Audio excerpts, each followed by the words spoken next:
बिस्मिल्लाहिर्रहमानिर्रहीम, अस्सलाम वालेकुम। आज का टॉपिक है इंट्रोडक्शन ऑफ ज्योग्राफी। उन बच्चों के लिए, उन सब के लिए जिसके लिए ये सब्जेक्ट नया है।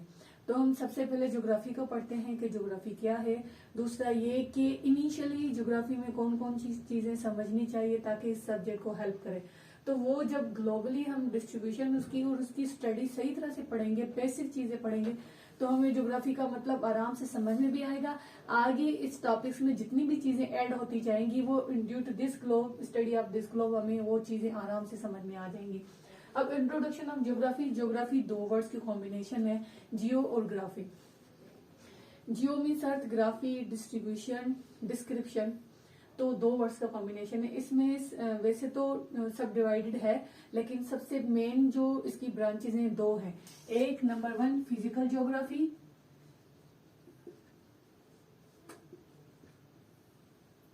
Number 2 human geography. Physical geography मतलब नेचुरली, जो पूरी नेचुरली वाली, नेचुरल बाय नेचर चीजें बनी हुई हैं उसको हम फिजिकल ज्योग्राफी कहते हैं। ह्यूमन ज्योग्राफी मतलब जो हमारा नेचर के साथ क्या ताल्लुक है, हम उसको ह्यूमन ज्योग्राफी कहते हैं। फॉर एग्जाम्पल, हमेशा हम लोग फैसिलेट जहाँ पे चीजें होती हैं या लैंड होती है, हम वहां पे रहने की कोशिश करते हैं। हमेशा जो तहजीब होती है, सिविलाइजेशन वहां पे रहती है जहाँ पे रिवर होता है या पानी, फ्रेश वाटर का सोर्स होता है। हमेशा वहां पे लोगों की फेवरेबल क्लाइमेट जहाँ पे होती है, जिस तरह से ज्यादातर आपको पॉपुलेशन मिलेगी कोस्टल लाइन पे, बैंक ऑफ रिवर्स, तो वहां पे लोग ज्यादा डेंस पॉपुलेशन होती है वहां पे। तो हमारा नेचर के साथ क्या ताल्लुक है उसको हम कहते हैं ह्यूमन ज्योग्राफी। जिस तरह से फिजिकल ज्योग्राफी है, लिथोस्फेयर है, माउंटेनस एरियाज हैं, प्लेन एरियाज, फिजिकल जितनी भी चीजें हैं, rainfall, atmosphere, biosphere, hydrosphere, climatology, ये तो हमारी फिजिकल ज्योग्राफी हो गई। लेकिन हम ह्यूमन ज्योग्राफी में पढ़ते हैं economic geography, commercial geography, political geography और कमर्शियल के ट्रेडिशनल। तो जितनी भी हम लोगों ने उसको स्टडी को डिस्ट्रीब्यूट किया हुआ है ना, हम उसको ह्यूमन ज्योग्राफी कहते हैं। तो ज्योग्राफी का यह भी मतलब है कि मतलब डिस्ट्रीब्यूशन हर चीज की। जिस तरह से अगर फिजिकली चीजों को देखें तो प्लांट ज्योग्राफी, प्लांट की स्टडी को तो प्लांट कहते हैं, लेकिन इसी स्टडी को डिस्ट्रीब्यूट किया जाता है पूरे वर्ल्ड ग्लोब में, उसको प्लांट ज्योग्राफी कहते हैं। फॉर एग्जांपल, किसी एरिया में प्लांट्स हैं तो दूसरे एरिया में पाए जाते हैं कि नहीं, या कितने एरियाज में वो सेम प्लांट्स है, या किसी एरिया में बिल्कुल किसी एक कंट्री में पाए जाते हैं तो दूसरे में नहीं पाए जाते, तो हम उसको प्लांट ज्योग्राफी कहते हैं। जैसे जोलॉजी है स्टडी ऑफ एनिमल्स, लेकिन यही एनिमल्स अगर पूरी दुनिया में मुख्तलिफ पाए जाते हैं या सेम पाए जाते हैं उसको जू ज्योग्राफी कहते हैं। तो जिस तरह किसी एक एरिया में अगर होता है, एंडेमिक एनिमल कहते हैं, किसी एक एरिया में होता है, दुनिया में किसी जगह पे नहीं होते। एग्जाम्पल्स के ये हैं, ऑस्ट्रेलिया में जैसे कैंगरू, पाकिस्तान में जैसे ब्लाइंड डॉल्फिन। तो इसी तरीके से हम फिजिकल और ह्यूमन ज्योग्राफी, इसकी डेफिनेशन है। अब यह है कि इस ज्योग्राफी में ग्लोब की स्टडी अगर की जाए, उसकी डिस्ट्रीब्यूट करके उसकी स्टडी की जाए, तो हमें ज्योग्राफी में सबसे ज्यादा हेल्प मिलती है। जितने भी उसमें टॉपिक्स ऐड होते जाते हैं, हम due to good study in globe हमें वो आसानी से समझ में आ जाती है। आगे पढ़ते हैं लॉन्गिट्यूड, लैटिट्यूड और ग्लोब स्टडी। अब पढ़ते हैं ग्लोब की स्टडी। तो अगर वर्ल्ड ग्लोब सीधा नहीं है, इंक्लिनेशन इसकी एंगल में 23.5 थोड़ा सा टिल्ट है, तो हम टिल्ट ही बनाते हैं। शुरू करते हैं, ऐसे नहीं बनाते, सीधा नहीं बनाते, हम इसको टिल्ट ही बनाते हैं। तो ये हमारा सीधा नहीं है, 23 जीरो से लेके 23 एंगल, 23.5 एंगल थोड़ी टेढ़ी है बाय नेचर। तो ये हो गई टिल्ट, हम बनाते हैं वर्ल्ड ग्लोब। तो वर्ल्ड ग्लोब वर्टिकल, ठीक है, और हॉरिजॉन्टल अगर हम बनाएं, ये रहा हॉरिजॉन्टल वर्ल्ड ग्लोब। वर्टिकल में इसकी डिस्ट्रीब्यूशन इक्वेटर, हम बीच वाले हिस्से को इक्वेटर कहते हैं,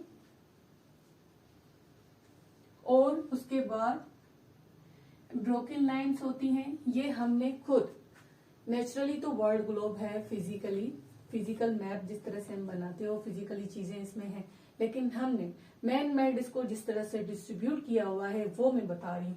तो इसके टॉपिक्स हैं ब्रोकन लाइंस। आप जब भी मैप देखोगे तो इक्वेटर के बाद 0 डिग्री इक्वेटर के नॉर्थ में ब्रोकन लाइन होती है और 0 डिग्री मैप के साउथ में इक्वेटर के नीचे वो होती है ट्रॉपिक्स, 2 ब्रोकन लाइन होती है। ये कैसे क्यों शो होती है और इसका क्या मकसद है मैं आपको बताती हूँ। सबसे पहले इक्वेटर, फिर ट्रॉपिक्स है और ट्रॉपिक्स के बाद ट्रॉपिक्स। ये हमेशा में बच्चों को कभी कभी याद नहीं आती कि मैडम नॉर्थ वाली ट्रॉपिक ऑफ कैप्रिकॉर्न है या साउथ वाली ट्रॉपिक ऑफ कैप्रिकॉर्न है। तो मैं इसको समझाने के लिए ताकि बच्चों को याद हो जाए तो मैं नॉर्थ ऑफ ट्रॉपिक और साउथ वाली ट्रॉपिक्स, ये ट्रॉपिकल लाइन से याद करने के लिए यहाँ पे स्टार्स हैं, जिसकी वजह से ये नॉर्थ में ट्रॉपिक ऑफ कैंसर कहा जाता है नॉर्थ वाले ट्रॉपिक्स को, और ट्रॉपिक ऑफ कैप्रिकॉर्न।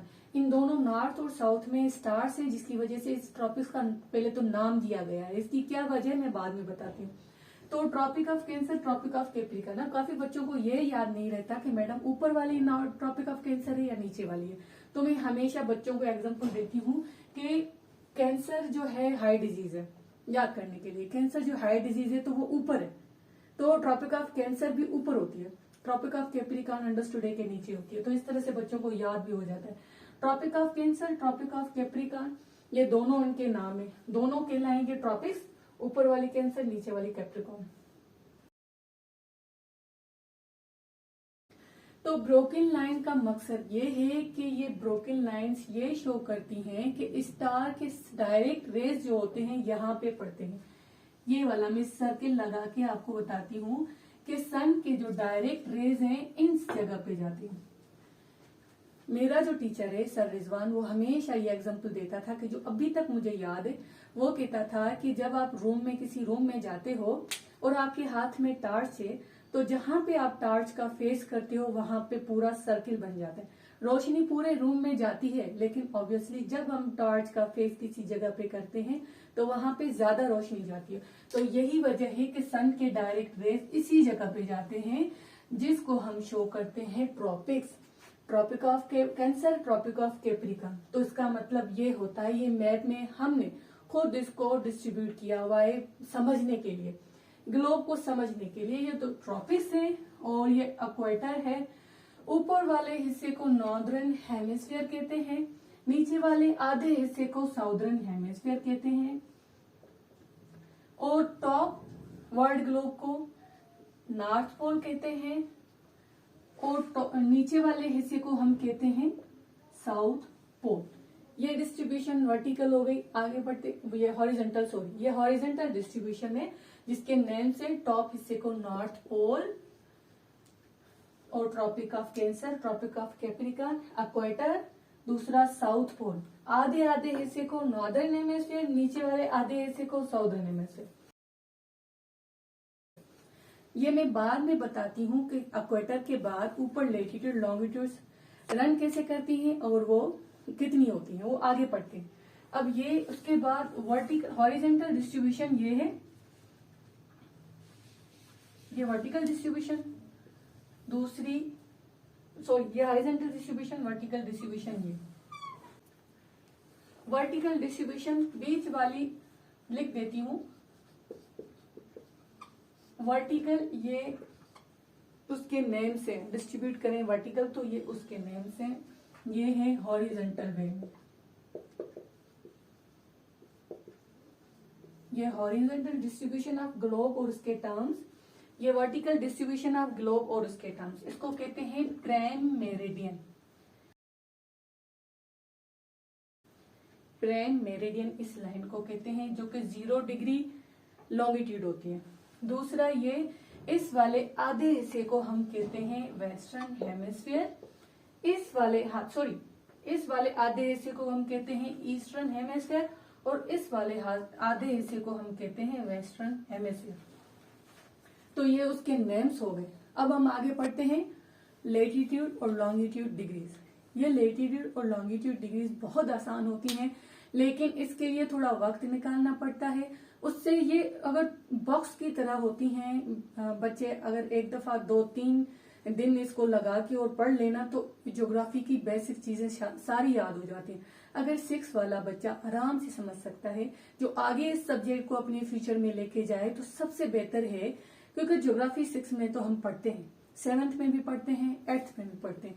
तो बेहतर ये है कि हम पहले ग्लोब की अच्छी तरह से स्टडी करें, इसलिए वो जितनी भी चीजें हमारे अंदर आती जाएंगी हम उसको बेहतर पढ़ सकते हैं या समझ सकते हैं। तो इसके बाद मैं आपको बताती हूँ लैटिट्यूड और लॉन्गिट्यूड डिग्रीज।